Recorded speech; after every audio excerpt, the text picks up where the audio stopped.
누구나 법정에 선다라는 것은 상당히 어려운 일이죠.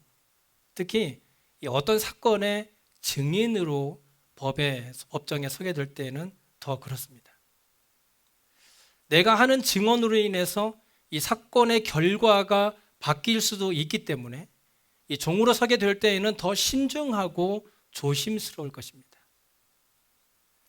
하지만 만약 어떤 사건에 대해서 의로운 증인으로 서달라는 부탁을 받게 된다면 우리는 망설이지 말고 나갈 수 있는 마음을 가져야 합니다. 아무런 대가도 받지 않고 서주는 의로운 증인은 영광스러운 증거이기 때문에 가장 보람 있는 일이라고 할 수 있을 것입니다.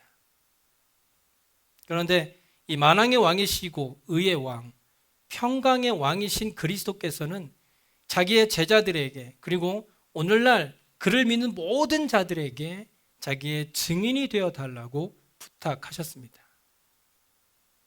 특히 오늘 본문에서 예수님의 부활에 대한 증인이 등장하는데요. 그녀는 바로 마리아입니다. 마리아는 사랑하는 예수님을 잃고 울고 있었습니다. 누가복음 8장 2절에 보면 이 마리아에 대해서 이렇게 기록하죠.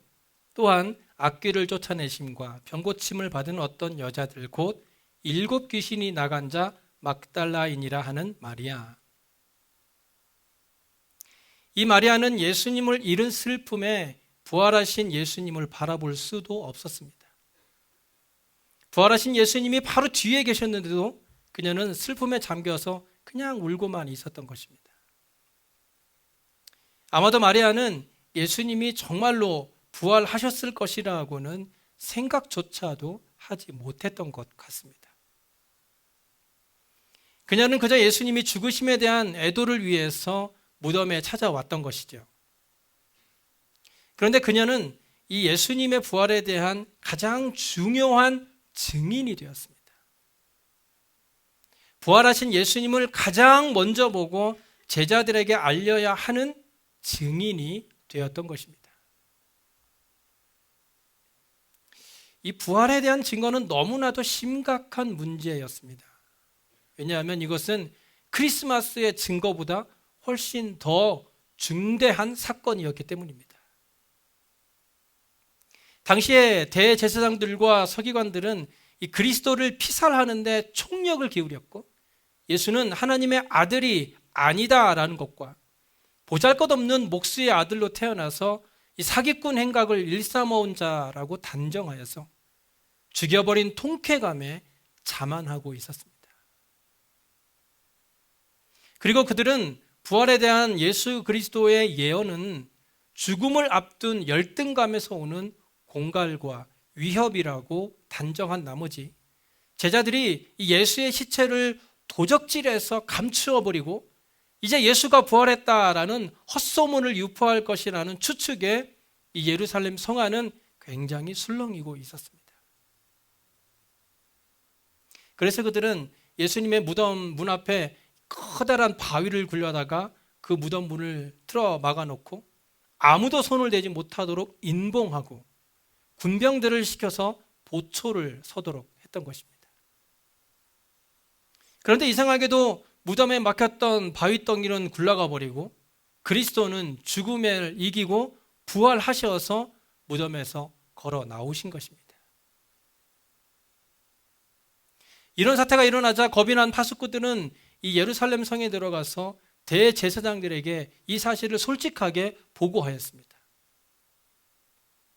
예수 그리스도의 이 부활의 사실을 전해들은 대제사장들과 장로들은 비상대책회의를 소집하고 군병들에게 이 뇌물을 많이 주어가지고 예수의 제자들이 밤중에 와서 시체를 몰래 도둑질해 가버렸다라고 말하라고 수작을 꾸미고 있었던 것이죠.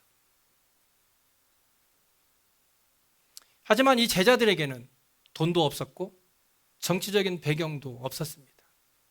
더군다나 권력도 없었죠. 그런데도 만약에 그리스도가 다시 살아났다는 사실이 세상에 알려지지 않고 시체 도둑으로 본인들이 누명이 쓰여질 경우에는 그리스도께서 거짓말하는 자로 나타나게 될 것이고 그리스도의 부활이 없다면 기독교는 완전히 끝나는 것이 되고 마는 것이었습니다. 그래서 예수님께서 승천하시고 난 이후에 예수님의 제자들은 부활의 증인이 되고자 이 생명을 내걸었습니다. 그들은 자신들이 분명히 목격한 그리스도의 부활의 사실을 정치 권력에 눌려서 잠잠할 수 없었습니다. 그들에게는 돈도 없고 정치적인 배경은 없었어도 사실을 말할 수 있는 입은 있었어요. 그래서 그 입을 가지고 그리스도의 부활을 증거하다가 어떤 사람은 화형을 당하기도 하고 어떤 사람은 십자가에 거꾸로 못 박혀 죽기도 했으며 어떤 사람은 톱으로 켜서 죽임을 당하기도 하고 어떤 이는 끓는 가마 속에 들어가서 죽임을 당하기도 했습니다. 이처럼 부활에 대한 증인은 매우 중요합니다. 오늘 본문에는 그 증인의 이름이 마리아만 나와 있지만 마가복음 16장 1절에 보면 막달라 마리아와 야고보의 어머니 마리아 그리고 살로메로 밝히고 있습니다. 이들은 아직 어둠이 가시지 않은 새벽에 예수님의 시체에 바르기 위하여 향품을 준비해 가지고 예수님의 무덤을 찾아갔습니다. 아마도 이들은 밤새도록 잠을 이루지 못했을 것입니다. 그들은 아마 안식일 날 밤에 각자 흩어지지 않고 함께 모여서 동이 트기만을 기다렸을 것입니다. 해가 뜨지 않는 어두운 길을 여자들끼리만 올라간다는 것은 쉬운 일은 아니었을 것입니다. 더구나 시체 도둑을 방지하기 위해서 군사들이 삼엄한 경계를 하고 있는 그곳을 뚫고 들어간다는 것은 이 웬만한 용기가 아니면 할 수 없는 일이었을 것입니다. 그러나 그들은 그런 두려움보다 예수님을 사랑하는 마음이 더 컸습니다. 그리스도를 너무나 사랑했기 때문에 생명도 아깝지 않았던 것입니다. 본문에서는 막달리아 마리아 한 사람만이 그리스도의 최초 증인이었다고 소개하고 있습니다. 막달라 마리아는 어두운 새벽에 예수님의 무덤으로 달려갔습니다. 마리아가 무덤에 가서 보니 무덤에서 돌이 옮겨진 것을 보고 베드로와 요한에게 얼른 달려가서 이 사실을 알려주었습니다.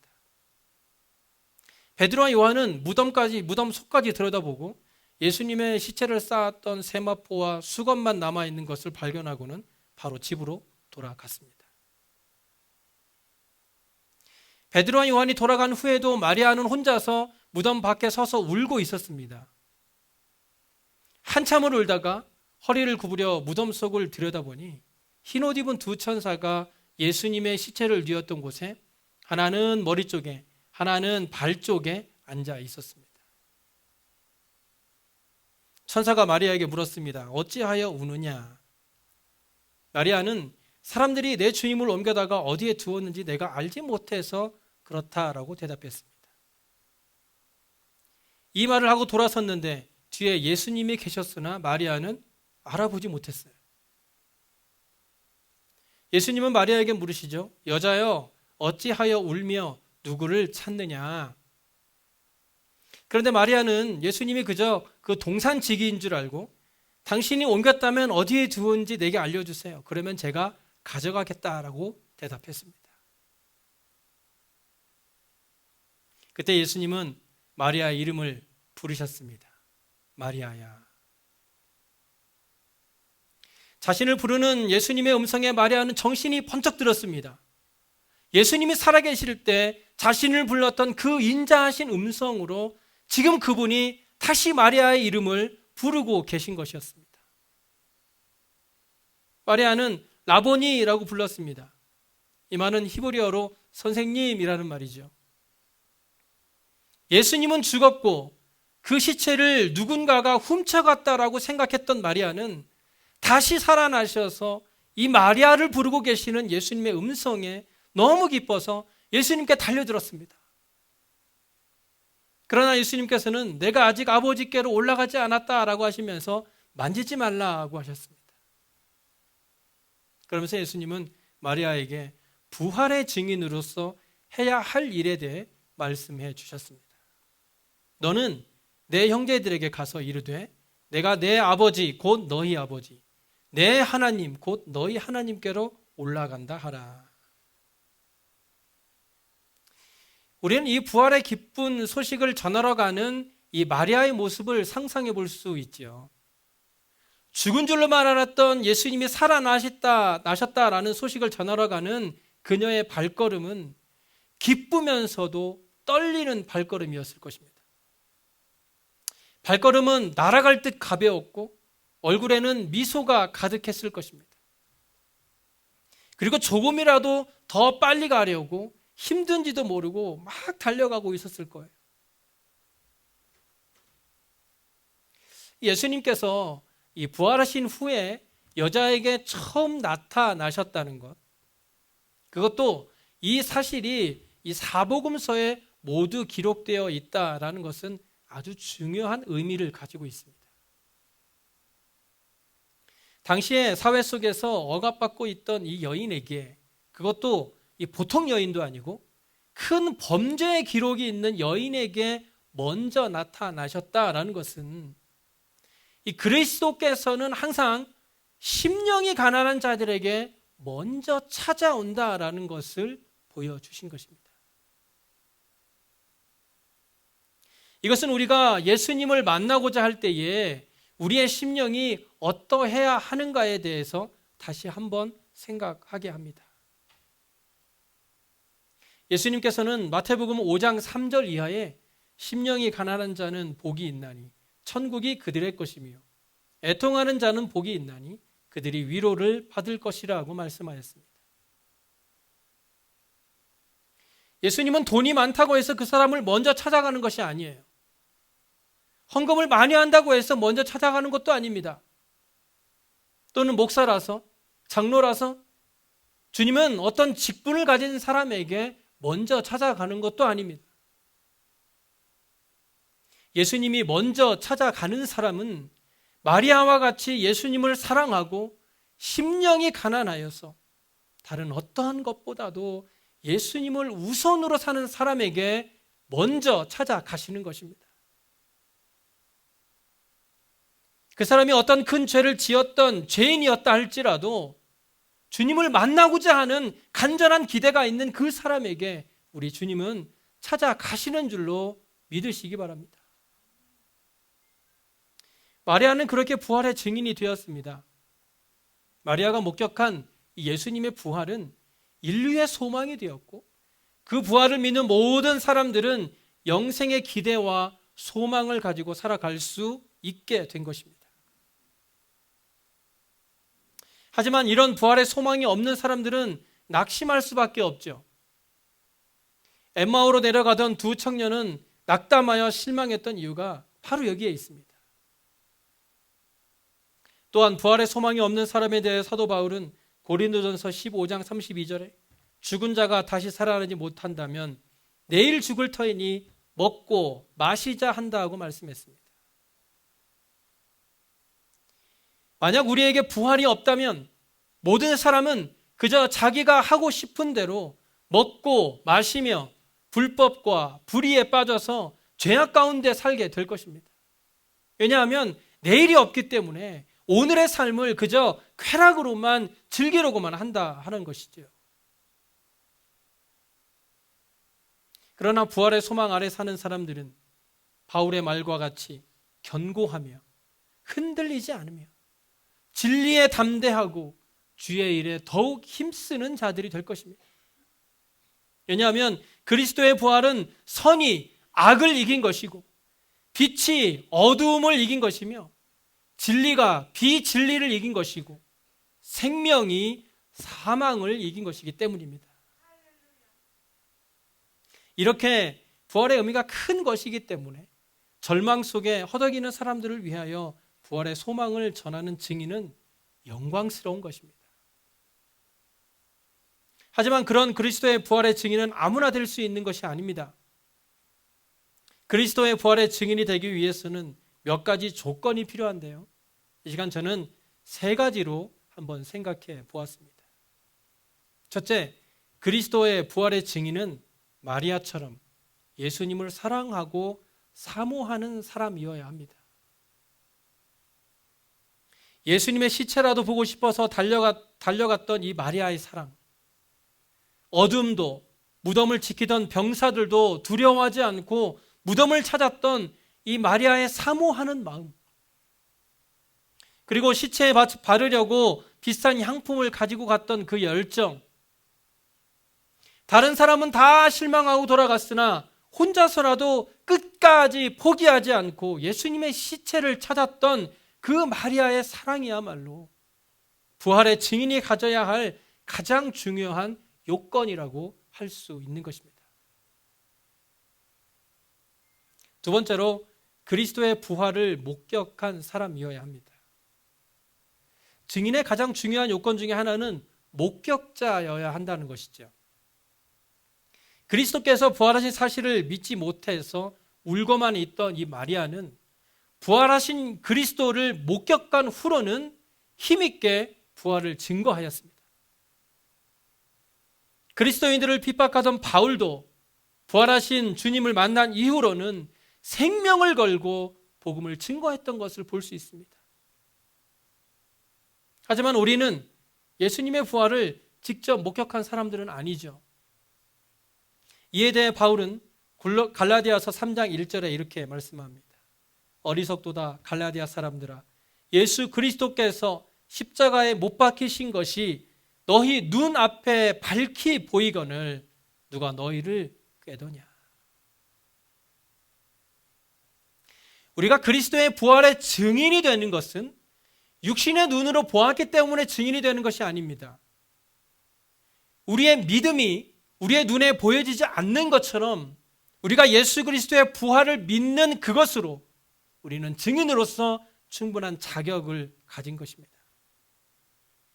예수님의 부활은 성경에 자세히 기록되어 있고 그 기록되어진 말씀을 그대로 믿는 믿음만 있다면 부활하신 예수님을 직접 목격한 마리아와 같이 우리도 주님의 부활을 목격한 목격자가 되는 것입니다.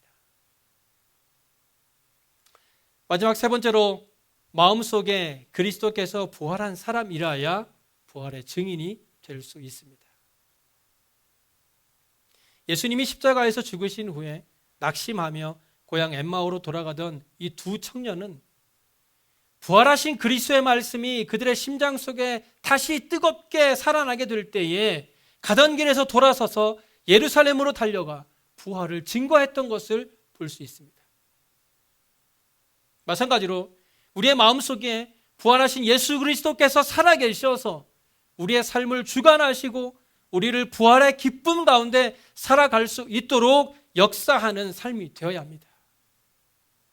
사도 바울이 부활하신 예수 그리스도를 만난 것처럼 우리도 부활하신 예수 그리스도를 만남으로 우리의 마음속에 부활하신 예수 그리스도께서 살아서 역사하는 삶이 되어서 그리스도의 증인으로서의 삶을 살아갈 수 있길 바랍니다.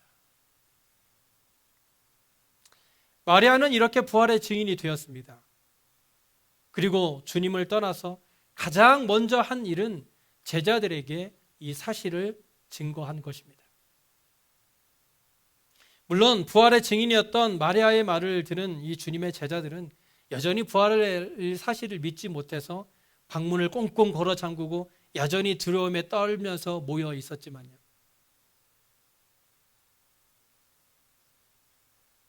저는 이 예수님의 부활 사건을 세 개의 문장 부호로 말씀드리고 싶습니다. 물음표, 마침표, 그리고 느낌표입니다. 마리아에게 부활의 소식을 들은 제자들은 아직도 예수님의 부활이 물음표였어요. 정말 예수님이 부활한 거야? 마리아가 잘못 본 건 아닐까? 제자들의 이런 물음표는 결국 마침표를 찍습니다. 그래, 예수님은 죽었어. 우리는 완전히 끝났고 더 이상 희망은 없어. 하지만 예수님의 부활은 마침표에서 끝난 것이 아닙니다.